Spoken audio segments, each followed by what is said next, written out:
Presiden Republik Indonesia Prabowo Subianto menyampaikan sejumlah poin penting dalam pidatonya di World Economic Forum atau WEF di Davos, Swiss, pada 22 Januari. Dalam forum ekonomi dunia tersebut, Prabowo mendapat giliran keempat untuk berbicara dan memperkenalkan pendekatan kebijakan yang ia sebut sebagai Prabowonomics. Pidato itu menyoroti berbagai agenda prioritas pemerintah, mulai dari program makan bergizi gratis, penertiban tambang ilegal, penguatan ekonomi nasional, hingga komitmen Indonesia terhadap perdamaian dunia. Poin pertama yang disampaikan adalah keberhasilan program makan bergizi gratis atau MBG. Prabowo menyebut, hingga saat ini program tersebut telah menyediakan hampir 60 juta porsi makanan bagi lebih dari 59 juta warga, termasuk anak-anak, ibu hamil, ibu menyusui, dan lansia. Ia menjelaskan bahwa pada 2 bulan awal pemerintahannya, dilakukan kebijakan efisiensi anggaran secara ketat dengan menghentikan program yang dianggap tidak efektif. Dari langkah tersebut, pemerintah menghemat sekitar 80 miliar dolar AS dan mengalihkan anggaran ke program yang berdampak langsung pada kesejahteraan masyarakat, termasuk MBG yang mulai dijalankan sejak awal Januari. Poin kedua, Prabowo mengumumkan keikutsertaan resmi Indonesia dalam Board of Peace atau Dewan Perdamaian, sebuah inisiatif global yang bertujuan mendorong penyelesaian konflik internasional. Keikutsertaan Indonesia ditegaskan melalui penandatanganan komitmen yang disaksikan langsung oleh Presiden Amerika Serikat.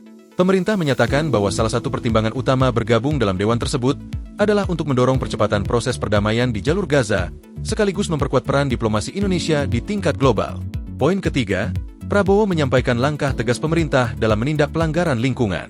Sebanyak 28 perusahaan dicabut izin usahanya karena terbukti melakukan pelanggaran yang menyebabkan kerusakan hutan dan bencana di wilayah Aceh, Sumatera Utara, dan Sumatera Barat. Pencabutan izin tersebut dilakukan setelah laporan dari Satuan Tugas Penertiban Kawasan Hutan. Total lahan yang izinnya dicabut mencapai lebih dari 1 juta hektar. Selain itu, dalam 1 tahun terakhir, pemerintah juga telah menyita sekitar 4 juta hektar lahan yang bermasalah secara hukum. Poin keempat, Prabowo menyatakan optimisme terhadap pertumbuhan ekonomi Indonesia. Ia menegaskan bahwa selama 1 dekade terakhir, ekonomi Indonesia tumbuh di atas 5% per tahun dan diproyeksikan akan tumbuh lebih tinggi pada tahun ini. Ia juga menyoroti stabilitas makroekonomi dengan tingkat inflasi yang berada di kisaran 2% serta defisit anggaran yang dijaga di bawah 3% dari produk domestik bruto. Menurutnya, kondisi ini menjadi dasar kuat bagi kepercayaan internasional terhadap ekonomi Indonesia. Poin kelima, Prabowo menegaskan bahwa Indonesia tetap terbuka terhadap investasi, baik dari dalam negeri maupun luar negeri. Ia menilai sektor swasta yang dinamis menjadi kunci utama dalam mendorong pertumbuhan ekonomi berkelanjutan. Namun, ia menekankan bahwa investasi harus didukung oleh stabilitas politik, kepastian hukum, serta penegakan aturan yang adil tanpa pandang bulu.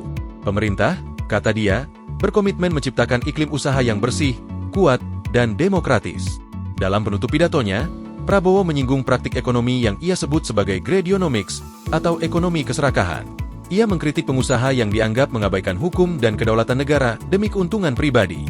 Prabowo menegaskan bahwa pemerintahannya tidak akan memberi toleransi terhadap praktik suap dan pelanggaran hukum, serta menantang pihak-pihak yang mencoba bermain curang untuk berhadapan dengan penegakan hukum yang tegas.